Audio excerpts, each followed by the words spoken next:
this is a fun part of the, I mean, it's all been fun for me, and but this I find really rewarding. This part of of the presentation, similarities between Jeff Selver's and Suzy Hansen's contact events.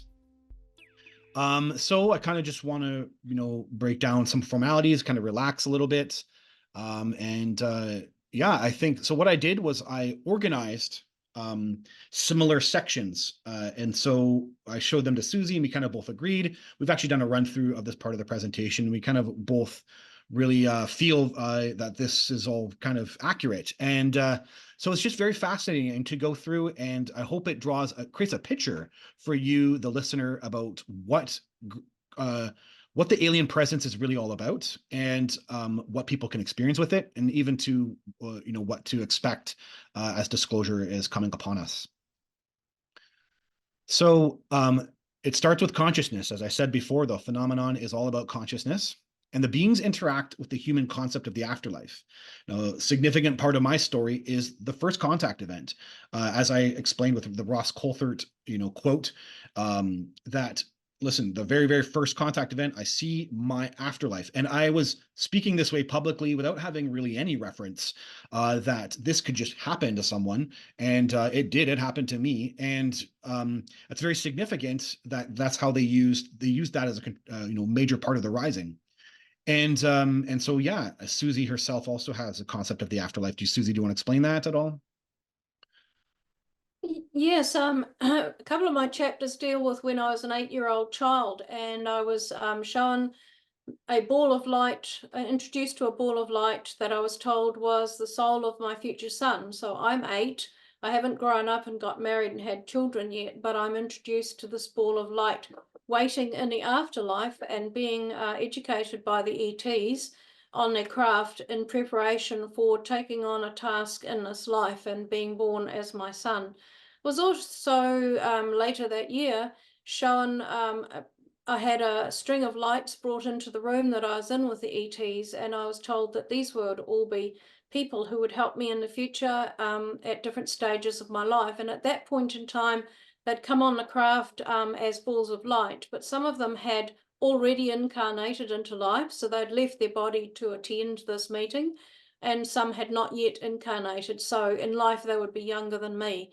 So the whole concept of the afterlife becomes almost like the present life, or the continuous, endless life, because it's all related, and the barriers fall away once you go on the craft and you understand these things. Brilliant. Brilliant. The entities understand human energy fields. So significant to my to my experience. They're building me up for the rising. And so I saw the afterlife. It was a significant download of energy, if you will, of my consciousness or my spirit. And then they were allowing that to span out over time as it integrated into my identity. And they basically used a device that worked with my energy field. And that happens twice. It happens in my 5th contact event and the 6th contact event, where they seem to be very aware of either a magnetic field or just a consciousness energy field of the human body. Either or, they actually have technology that was able to interact with it. And very fascinatingly, Suzy herself also has experience with aliens understanding human energy fields.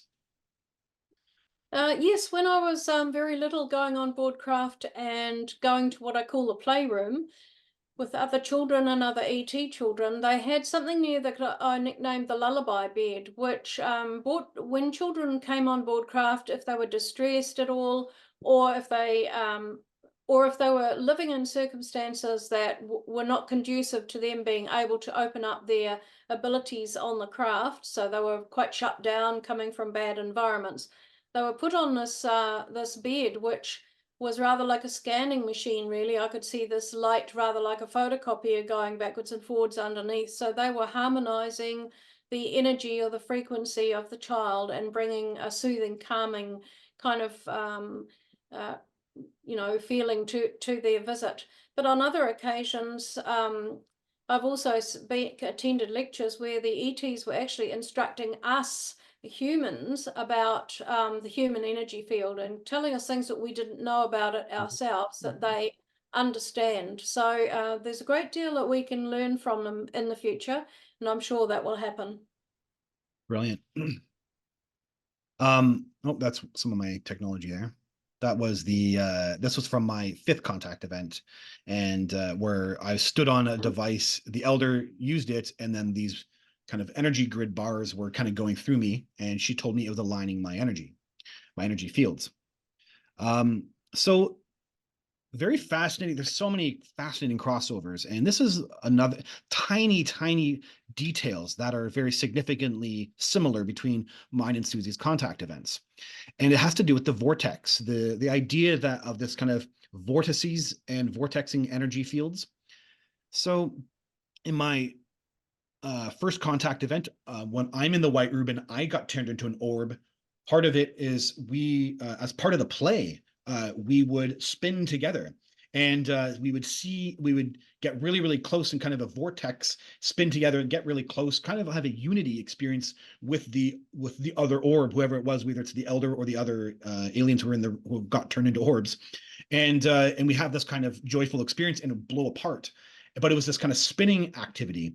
That's one. The 7th contact event, the elder herself, to get into a deeper part of my own consciousness, she turns, basically a vortex comes out of her eye, and it has this kind of hypnotic experience and goes deeper. She basically programs me for the rising. 21st contact event. I'm basically taken on board a craft that is self-propelled or self-alive, or seem to be kind of on its own, with no driver, and it takes me, and then it's taking me to a location, a base actually undersea, and the craft has a vortex in the front, and it's just on its kind of computer screen, so it's this kind of alive craft that's got a vortex just sitting there spinning. And it's this extra detail of coming back to Suzy's content for this presentation that I just was really blown away. Rudy Shulz has a really great scientist epilogue in her book, and he has this explanation that's just very fascinating. I suspect that this onboard music, visual, ecstatic experience is based upon profound spiraling waves of consciousness. He's actually referring to, he's writing about Suzy's experience of what she saw in the White Room. And so she saw the entity spinning. And so he has an explanation behind it. He also says, since it is understood that the spacecraft is under thought control, it is likely that amplification of thought waves of spiraling form is a principal attribute of the machine craft, which is often described as being semi-alive. And so I just found that a really neat crossover. That's exactly what was happening with the 21st contact event, where I'm in the craft. It is kind of its own, its own entity. It's driving me, and it's got a spiral sitting there. So it's his comment is right in line with what I experienced, and kind of providing some answer that I didn't actually have before. Yeah, just very fascinating. By the way, also connecting vortices to the consciousness. In Sanskrit, they have what's called the 3 gunas, which are the past, present, and future, and the guna represents the spiral. The actual word means spiral. So it's again another kind of crossover with consciousness and vortex, and I just find that really powerful. It's actually a very interesting progress going on with the information from David Grush, and then as he's providing it to the Senate, and now they have the committee looking into his information, and they actually keep doing public hearings. They actually keep doing meetings with the media, and they're explaining that they're getting stonewalled, but they also explain, David Grush is really emphasizing dimensional, and we that's just a very interesting twist to this, is that the emphasizing the dimensional, I think, really preps us for the reality that we're dealing with something that humans aren't really familiar with or used to. And I want to emphasize that hopefully what you understand from our conversation here, our presentation, is that dimensional aspect is something that humans can interact with, which is a paranormal, and that would be definitely dimensional. But it probably, I assume, expands out from here. And when we have, and another element to that whole dimensional aspect is that the entities themselves, dimensions that we're familiar with, such as space and time, they have seemed to be able to extend and go far beyond concepts that we didn't even expect. And so both Suzy and me have fascinating dimensional experiences with the entities regarding space and time. So first and foremost, the entities can manipulate time. And I have, sorry, I'm just trying to keep up with my notes here. Right. The bend, see any point in time. Right. Sorry, I'm just trying to keep up on my notes. So I'm pretty convinced that most of my contact, or at least some of them, happened within a space of outside of time. And I have one contact event, my sixth, where I'm with my friend and he's frozen. And he gets frozen with his eyes open. So I'm always, years later, I've kind of just deduced that has to be a frozen time state. Otherwise, his eyes would have been, dried out had he just been frozen. And it's a very strange kind of feel, that this idea that they're able to open up kind of a contact event within time. And then Suzy herself has a kind of information around that too. So I just took this quote from Susy's book. We see evidence of the Grey's ability to manipulate time itself when the instructor informed the group they had shortened the time of some of us had been absent to avoid arousing suspicion from workmates or family. And I can only suspect things like that happen too, where I'm having a contact event. The entities wait for me to leave my home. I don't have it, in bed. I'm out doing something, so I'm kind of, it's less suspicious. And then they take me, and I'm with a bunch of other humans. So kind of that doesn't really add up to me, like the timing of it, unless you're dealing with a way to remove time, work outside of it, kind of interject in spots in time and come back out. It's just a very fascinating, game here going on. And I think part of this explains why some of this is hard to comprehend for humans. Suzy, do you want to say anything else? No, just that one of the experiences I had was standing in my kitchen with my family in front of me. My eldest son and I both had an experience, which we both recognized, even though he was little. He gave me this look and a big smile. And we had an experience together and then came back in almost at the same moment. So this whole concept you've just explained of being taken out of our time, experiencing quite a long contact experience or lecture or whatever, and then being slipped back in a few seconds later in our time is a very real thing. And that's happened to me a number of times. Other experiences describe it as well. Yeah, brilliant. They can manipulate space. I think Suzy has a bit more experience with this. I think they explain it actually, if I understand in your contact events. The entities don't do the same kind of level of explaining with me. I'm kind of more the guinea pig. But I do experience the white room, which is phenomenally larger than it should be within the space of the craft. And also my sixth contact event, where I walk into a craft and I actually have to crouch to get in, and then it's this very large craft inside, much more greater space than I'm able to comprehend on the outside. And then Suzy, I know you have similar experiences as well too. Yes, going into craft that look really tiny and they are massive inside. How they do that, I don't know. Whether it's a consciousness space that's related to the craft that's created somewhere else that we enter, I don't know. It's very phenomenal. And also, I think the White Room itself, when I first went into it, it seemed just like a very small room, and I was warned that the walls would start to recede, and they receded so far that I couldn't see them anymore. It was just like being in this vast, vast white space, out of which entities emerged, etc. So how they do this, I don't know, but so many people are describing this phenomenon. And I know that the late Dr. Roger Lear also talked about a military person who he'd spoken to, who alleged to have been entered a craft that was landed and cloaked on a military base. And he described the same thing. As he went in the door, he couldn't see the object until his feet touched the steps. And then when he went inside, it seemed like a small space, and then it became quite vast. So this is something that would be certainly magical if we had this technology or know-how.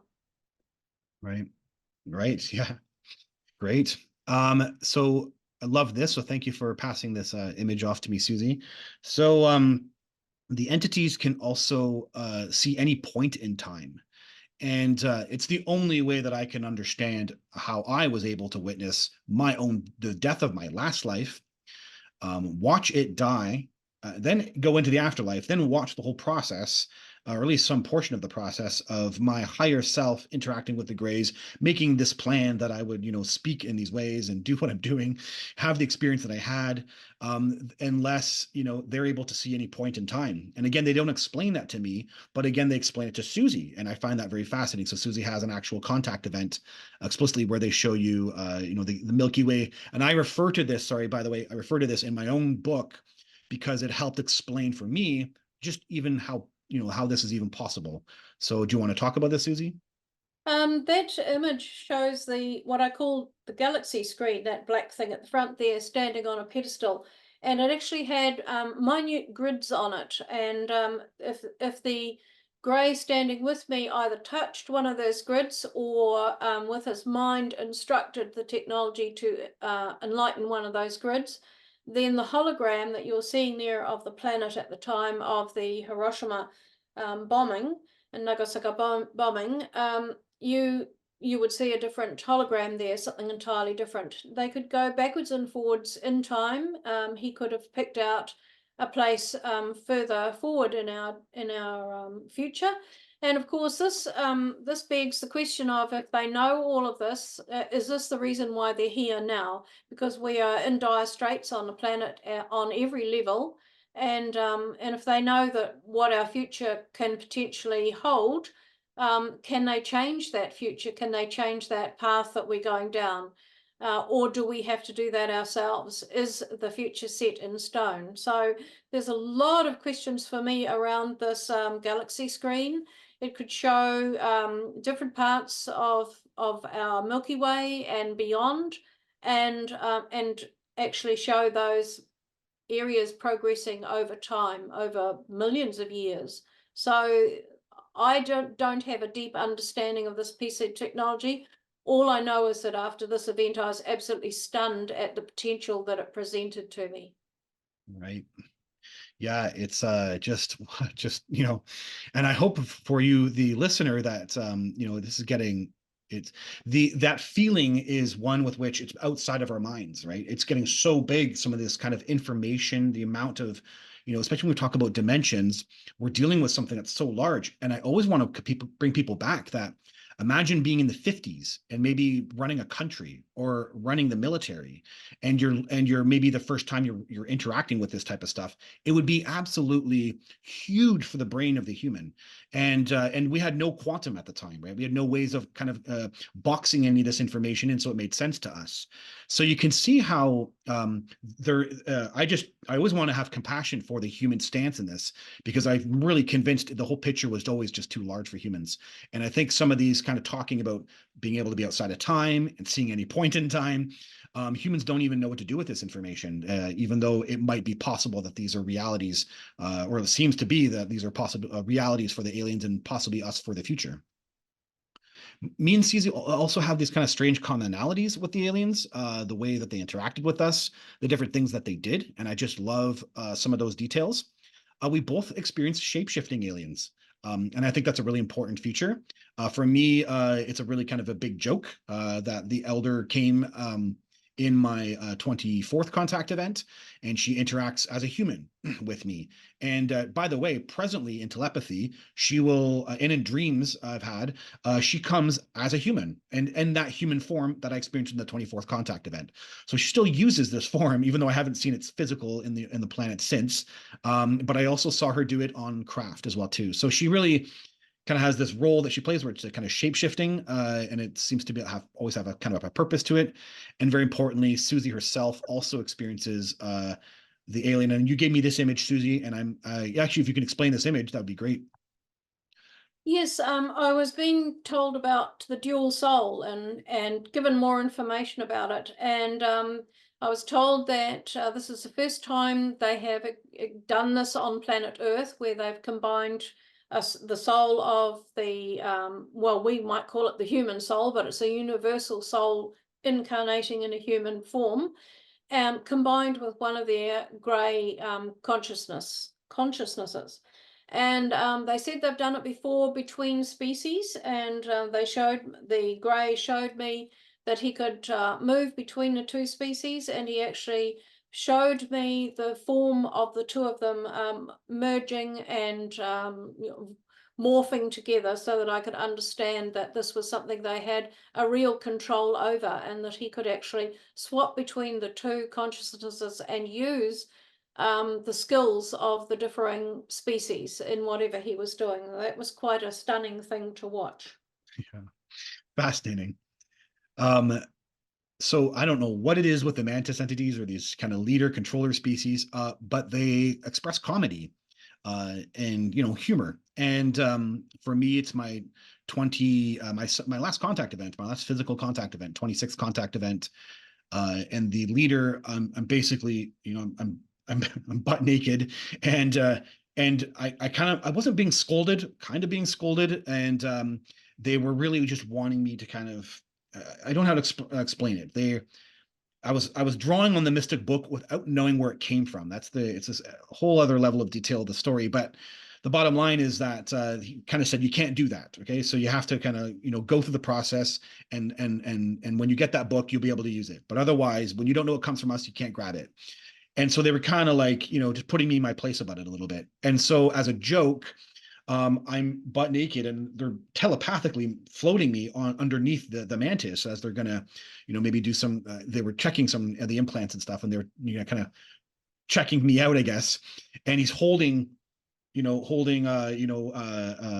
medical tools in his hands, and he's got that crazy look, right?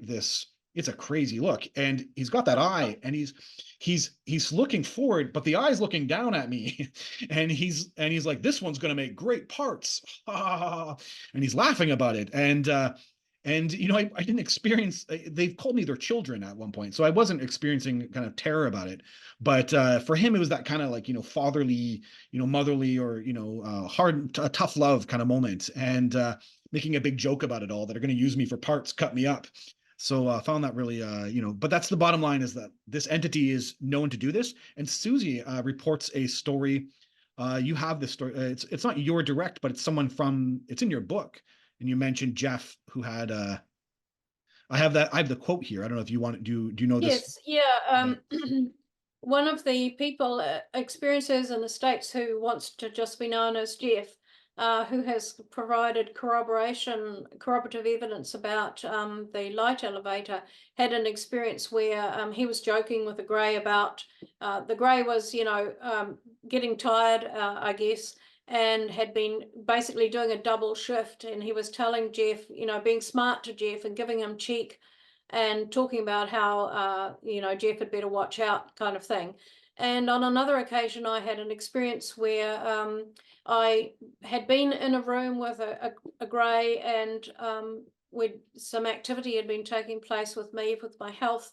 And when I left, I got further down a corridor and I turned, and he was standing watching me outside the room. And just spontaneously, I waved to him. And it would be unusual for them to raise their arms and do something like that. But he put a picture in my mind, a very comical picture of him sort of jumping around, waving his arms and waving back to me. And there have been a number of occasions where the Greys have expressed real humour, and I've been able to have a good laugh on the ship. So people say that they're bland and that they don't have a personality and they don't have humour. And it could be that those people have somehow cut themselves off from the telepathy or from the interaction, because I've always found them to be very humorous and very different in their natures. Yeah, yeah, it's very very interesting. So maybe I'll brush over some of these points, but I really want to just to kind of keep this moving a little bit. We both have Greys that work with humanoids, and there's kind of a mythology actually that Greys are this kind of really isolated species. I think I've even heard some people say, they're the rebels of the Federation, and they're the Dark Ones, and there's these humanoids who are trying to save us from the Greys, and it's this kind of battle that goes on that we can't see, but apparently it happens, and but I don't have that experience. And some of the bigger, contactees don't have those experiences. Whitley Strieber witnessed humanoids with Greys. Suzy witnesses humanoids with Greys. I had humanoids working with Greys. So this is not something that's out of the place.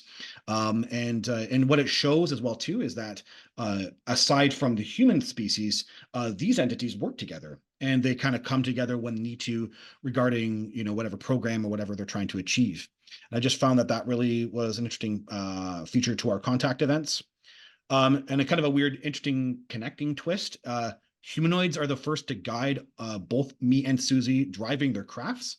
So maybe it's something to do with relatability. Maybe it's something to do with, because it is a thought-controlled craft. And so maybe it was just easier to explain from a humanoid rather than a gray. I'm not really clear, but that's a really interesting connecting piece too. Both having humanoids that help us drive the craft for the first time. And then we both meet an alien ancient one.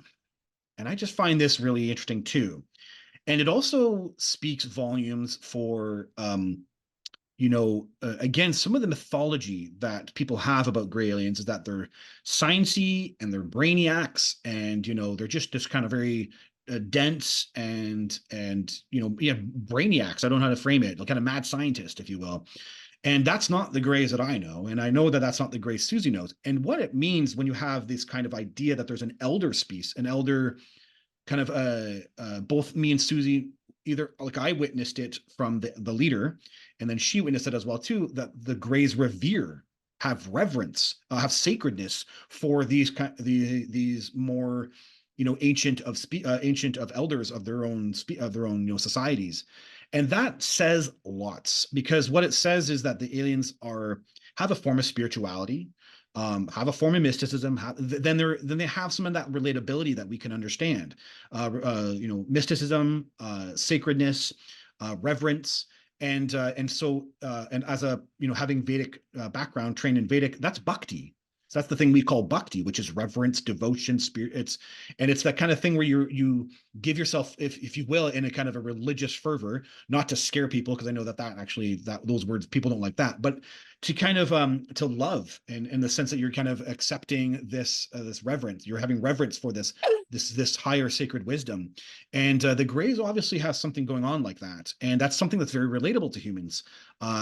Maybe not all society, but we definitely have that in our society. And so I just found this really neat that we both had an experience like this. And mine was called the Alien Ancient One. Suzy, do you want to add anything to this? Yes, I called them the ancient ones. The Greys explained them in my understanding. Being a person who's interested in plants, I know about the rootstock that you can graft other plants onto. And he described these ancient ones as the rootstock. They are maintained, shall we say, revered, and they live a very long life.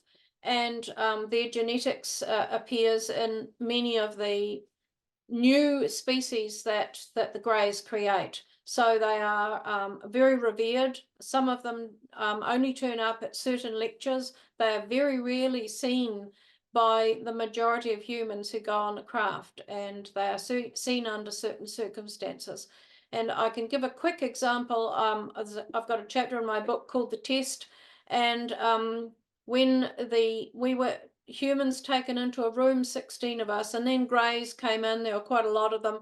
But when the ancient one came into the room, the whole atmosphere changed to one of like happiness and expectation, and just being relaxed, to one of reverence. The whole all the Greys in the room, their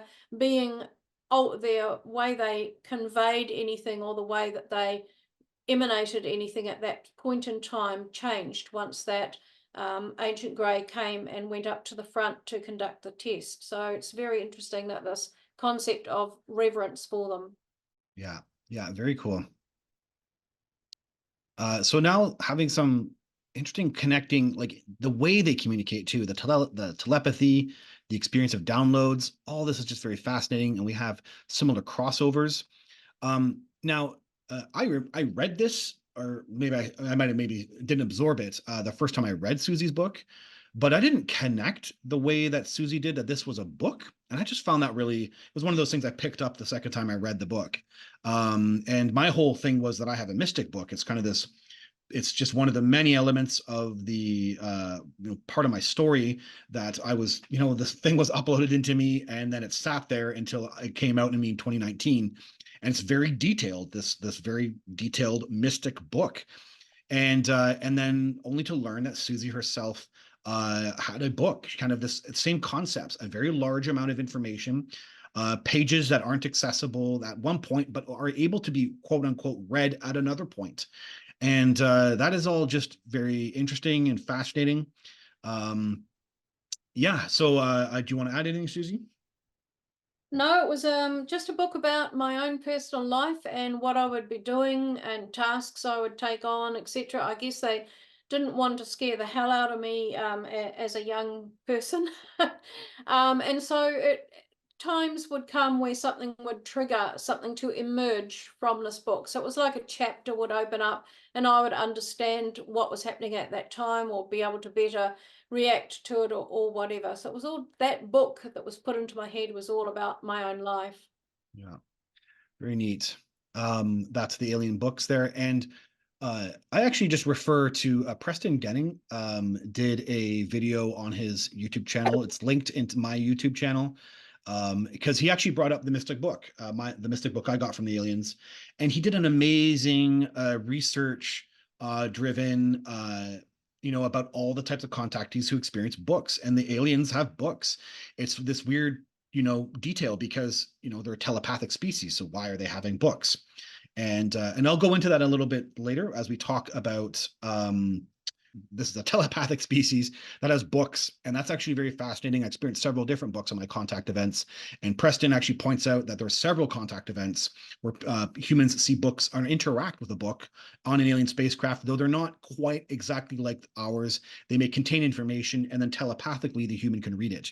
And so it's very weird, not the same as kind of a script that we will use, though I see script in mine, and the script can be going, a human could go into the script in a three-dimensional kind of way that is new to us. And I've now learned that other people have had those types of experiences as well too on craft. So yeah, very fascinating, this whole book element to the story. So Suzy has some, she mentioned previously some humorous telepathy from the aliens. And I also have that as well too.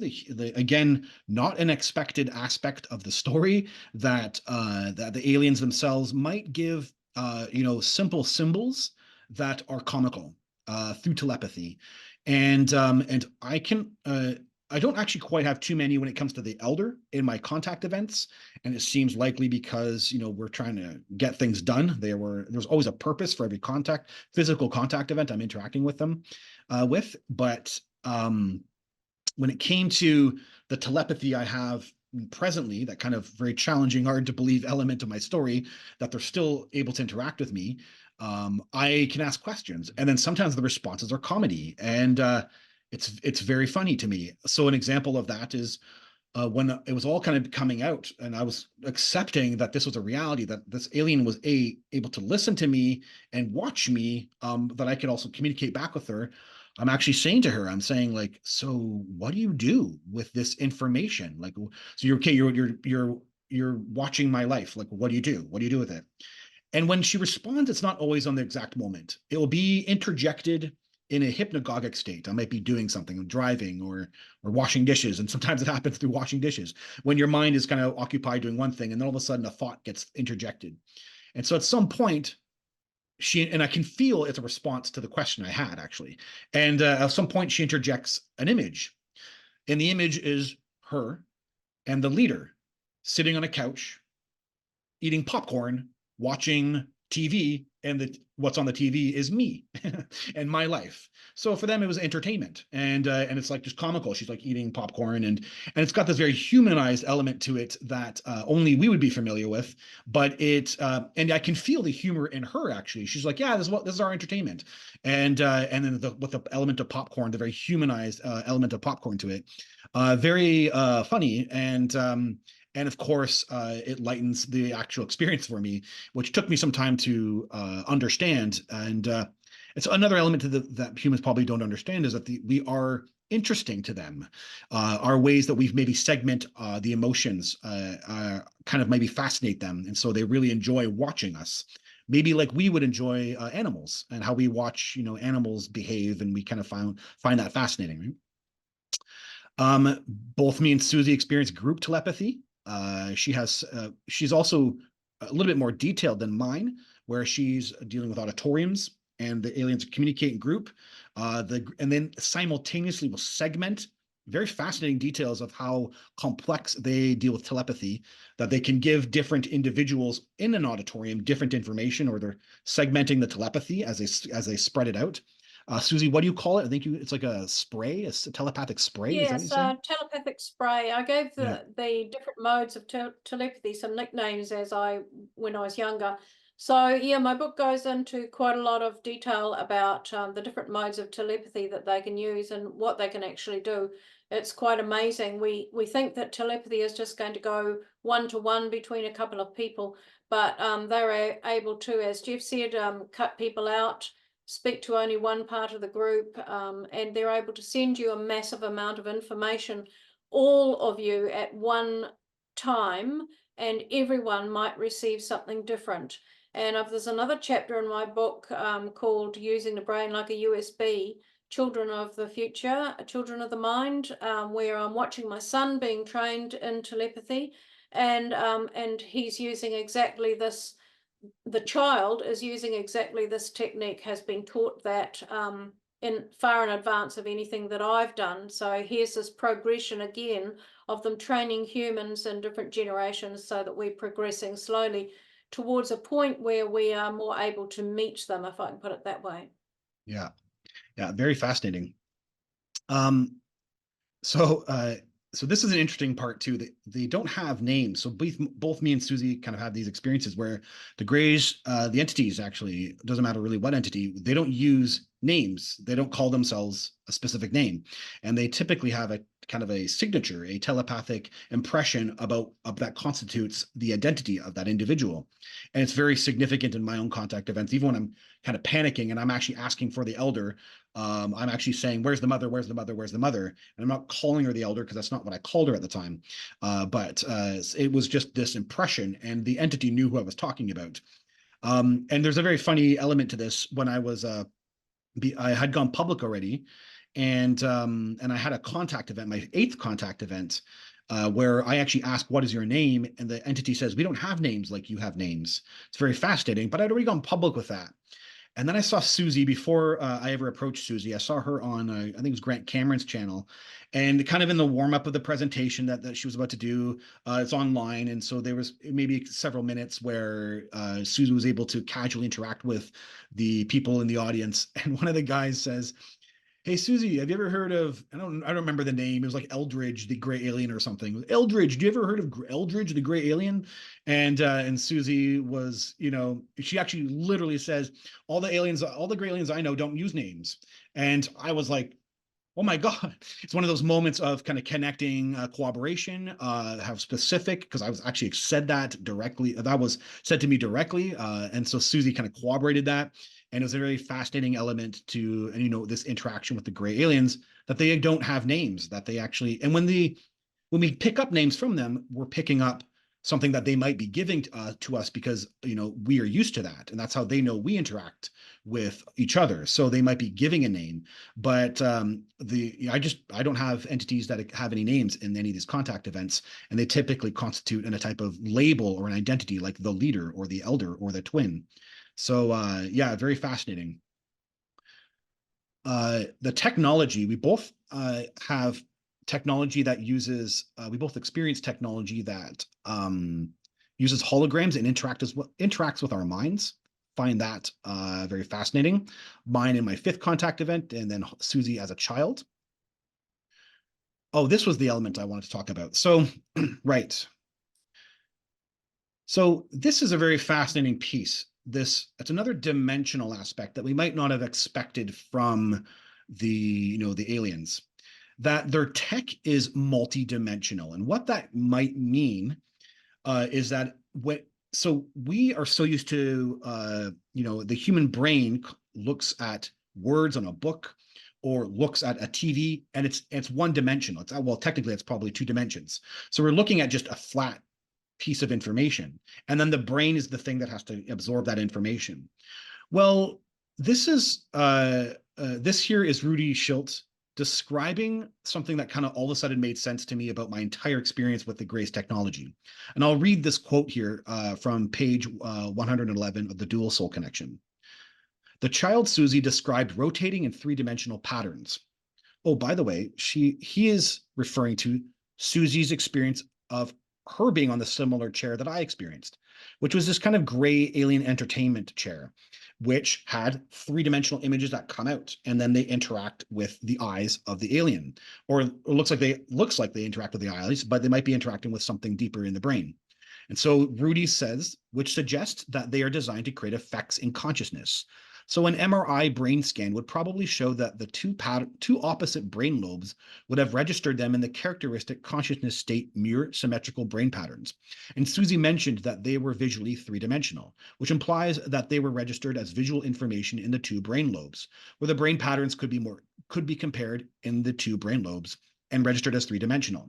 Thus, the same brain mirror neuron networks would have been registering image data and emotional consciousness reaction, making this for the aliens an animated, pleasing experience. So understanding that that the script is packed with information and you can go into the information. I ended up learning it was Jim Sparks who experienced Gray Alien script that you can go into. I experienced it in my 25th contact event. Well, that's an extra dimension added on to the tech. That's an extra dimension added on to the script.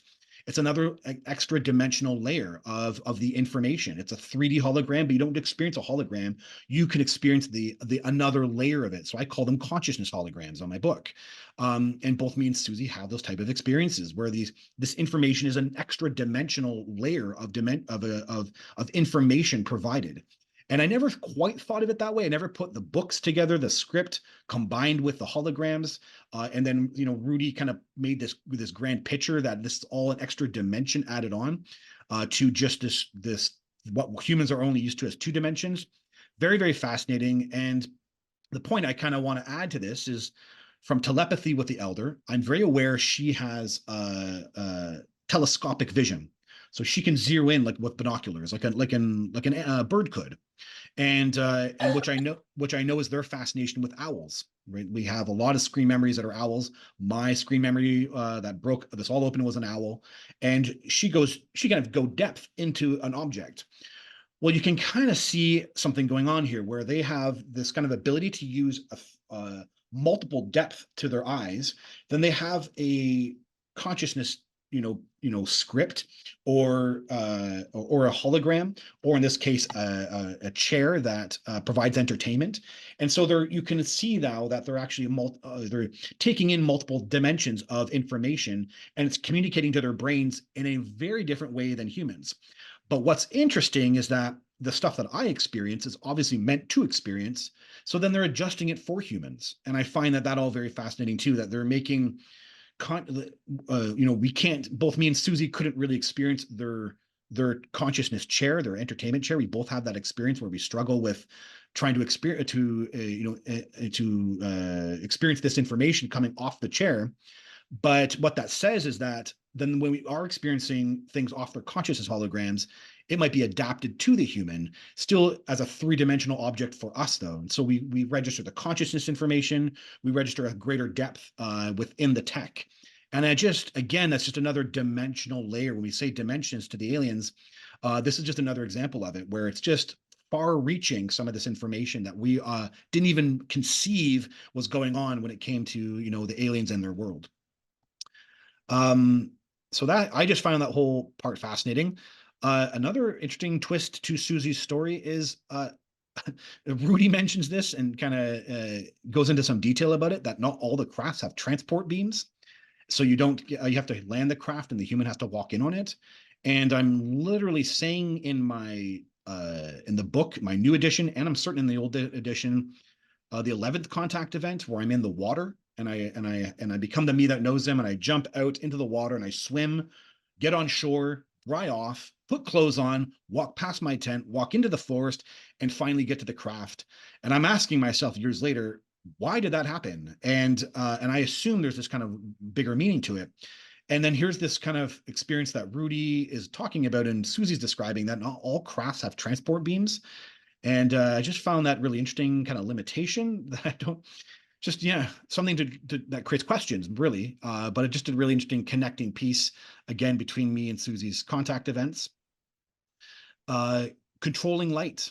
Um, I have distinct scenarios where I'm in the craft and I was in the craft at one point and I could see all the space. I go back into the same craft and then the spaces are blacked out, and they don't want me to see what's behind that blacked out space. And what they're doing is it's like an erected black light, like they removed the light from this space.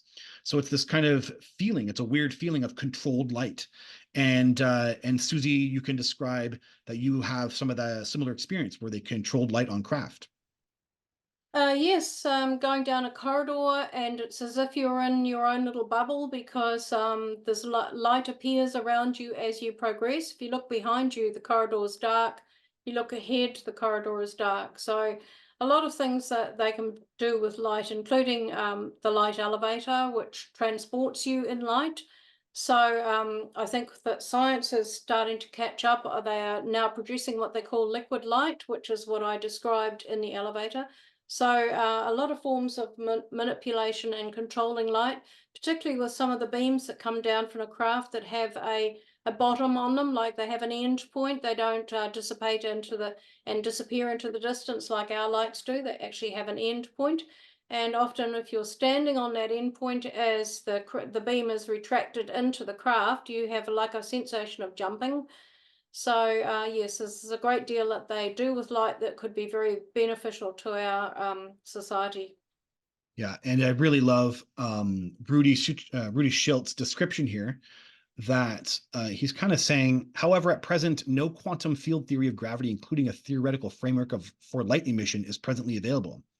So he's questioning, how is this even possible? We have no science that could explain a controlling of light, and less because consciousness as a spiraling quantum waves are involved in the operation of the spacecraft, the associated light may only occur when consciousness is being amplified, just as ordinary light is always created in the presence of electrical currents.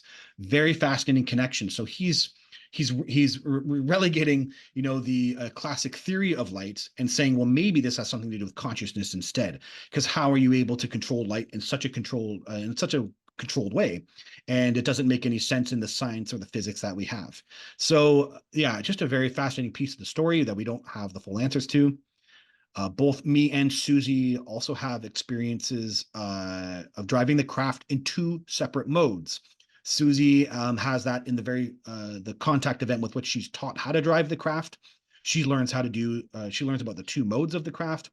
I have two separate contact events where I drive the craft, one in thought control form and the other as a joystick. We're almost, for the timing, for people who might be tiring out, we're almost done. This is the second last kind of section here. So both me and Suzy go to similar locations as well, too. Also very, very, very fascinating. We both go to an undersea base. I do in my 21st contact event. And Suzy, anything to say about the undersea base that you experienced as well, too?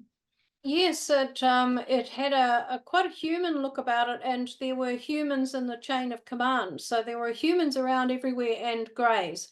It looked as if a great wormhole had been drilled out of the rock. And of course, it was years later that I saw images on TV of one of those rock drilling machines that makes tunnels, etc. So there were like tunnels everywhere. It was quite bland, painted a grey colour. There were lights along the side of the corridors that looked very human to me, but everything else about it was alien. The way that they operated the screens, the way they showed you information, the lectures that were taking place, the craft that were in the hangar, they were all alien craft as far as I could understand, because they were showing humans in Navy overalls, how to operate them, how to do things with them. They were working on them, etc. So there seemed to be a big exchange of knowledge and technology taking place. Great. And so I've been to Venus, and so Suzy, shall you explain here? This is an interesting piece that Suzy doesn't mention in the book, and mentioned to me privately, and she said she'd be very willing to talk about that in today's presentation. So Suzy, why don't you talk about this?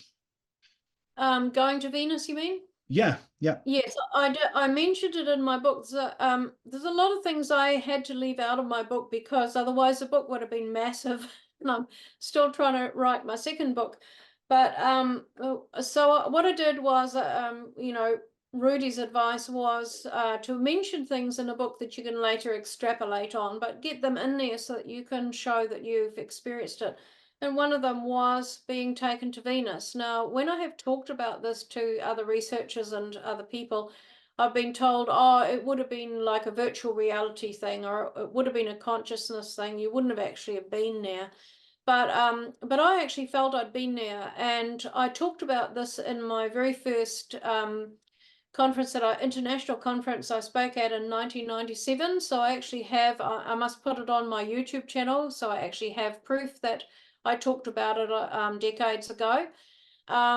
But it was a fascinating experience. And when I spoke at the conference in 1997, I met another experiencer from New Zealand, Alec Newold. And in his book that he gave to me at the time, there was an image of what he called the Dan Dare Special, which was like a hovercraft that you could travel in. And I found that extraordinary because that's exactly what I had traveled in, I believe, on Venus. Now, we were told by NASA, etc., that life isn't possible on Venus. But I suppose if you have the technology and the know-how how to create a city that is impenetrable to ill effects on you, that may be possible. And certainly, I recall the houses, what they were like, the dwellings, how we traveled, what some of the foliage was like there, etc. There was actually foliage. So to have corroboration from Alec and from Jeff as well is a really good thing. And I do know of other experiencers who've talked about going to Venus as well. So I am on the fence about this because I also know how amazing their augmented reality is, how they can transport you somewhere and you will have all the smell, the sense, the feeling, everything about the place. But my belief certainly from that time was that I actually went there. Yeah. And for those who are wanting to know more, I actually found the line. It's funny because you had mentioned it only in our private conversations, Suzy, that you'd been to Venus, and you mentioned it offhand in the book. And I literally stumbled upon, of your several hundred pages. I said, oh, this is the point. This has got to be it. And when I think I showed you this quote from your book, you said, yeah, this is you talking about that moment where you'd been to Venus, but you don't describe it as Venus. So yeah, I also have recollection of them showing me their planet, either in reality or in a virtual environment, where I was shown that their peaceful society, abodes, modes of travel, landscape, and flora, which I may write about in the future. Once again, I am not alone in experiencing viewing another planet. So that's great. So it's very cool that what you're talking about there is Venus, and I'm the same way as yourself. I have several people who've reached out to me who also identify with having gone to Venus as contactees and as experiencers. So yeah, it's one of those, people talk about Mars a lot, but then there's this idea that something could be going on Venus in a phased dimensional way that we didn't even think about. So yeah, very fascinating. Also talked about by some of the early contactees as well. Yeah, yeah, that's correct. Yeah, I know what you're talking about. You got it. One of the most significant parts about the sharing between me and Suzy is that we both experienced the White Room. And Suzy's description breakdown that she was told by the gray aliens is absolutely fascinating for how it intertwines with my own experience in the White Room. So she says, or in the dual soul connection, she says the gray explained the reason for showing us their form of recreation was threefold. One, to observe our reaction to it and our ability to comprehend and participate. Very fascinating considering the words that the elder said to me is, what's going to happen is going to be beyond your comprehension. So those are the same words, very fascinating. To illustrate the fact that they are not really so different to us. They also aspire to uplift and rejuvenate the soul through recreation and pleasure. And that was a very significant element when I became an energy form in orb and they became an energy form in orb. I had an instantaneous recognition. We're the same thing. We are just, it's this, in fact, I think I call it this unified sameness is what happens. You have a unified sameness. And it's instantaneous. It just hits your consciousness, and it's very fascinating that that's a number kind of 2 point. It's very similar to my experience. And number 3, and most importantly, to reinforce the fact that consciousness is the source of all creation. Our physical form is but a manifestation of consciousness and can be transmuted. In this case, their consciousness also interacted with the intelligent light of the room. So also, yeah, just a very fundamental part was that's what transformed me in my book is I learned that I'm a spirit, I'm a consciousness, I'm a soul. And that's what they wanted as a part of the rising, which what they would use to help me discover my soul. Also, just the line you say here, their consciousness also interacted with the intelligent light of the room. I experienced light and being kind of, it's like they're kind of giving effects or celebrating with like powerful light effects in the room. And there's this kind of dimensional, light is being shaped and it's light flashing out, but it's being shaped and doing things my brain couldn't even imagine, which is feeling like depth of space is within the light, yet it's kind of creating shapes. It's just things that are humans haven't even seen yet. And so, yeah, it's just very fascinating how similar again, your experience happened in 1989 and mine happened in 1993. And there really is this kind of, idea that they gave you all this information and then they didn't give me a single drop of it and they just give me, I'm the guinea pig, and they kind of just let me experience it, and then years later I'm supposed to put it all together, like you go public and I go public and we see the interconnected pieces. It's very fascinating how this kind of all rolled out. So the last section here, the phenomenon interacts with the person, right? It interacts with us. So this is again the kind of very scientific perspective that that the researcher wants to take on, that it's objective, that we're just kind of victims to this alien contact. And yet the phenomenon is highly personal. It interacts with the person. In fact, I can tell how often in a person's contact that the alien will mention something maybe personal to the individual. So it's just very wild how personal that the contact event can become. And so this was kind of a weird, an analysis of those kind of similar elements between me and Suzy. Significant events happen at similar ages. Suzy's big experience that starts her into this direction in life, if you will, is the event that she has when she's 20 years old, and it changes her life. And it's the event with which she sees an orb, and you're with a friend, and you've kind of gone very public with that, and you had missing time, and then you were very disturbed about the whole event, and your friend wanted to shut it down and didn't want to talk about it ever again. And did you want to say anything more to that? Yeah, this was the wake up moment. It's the first chapter of my book. And our car was basically followed along a line of hills by a light that eventually came over the car and lifted our car off the ground, and we were taken on board a large triangular craft. So yeah, it was staged. It was meant to happen. I somehow had an inkling that something was going to happen, because when my friend picked me up from a farm gate where I'd spent the day with family friends, and he told me we're going to go home on the back road, which was a very remote country highway that not many cars were on except farm vehicles. My stomach lurched, and I had a feeling of precognition, if you can put it that way, that something was about to happen. So it was a staged event. It was meant to happen. And it was actually 4 months after I'd had a horrific car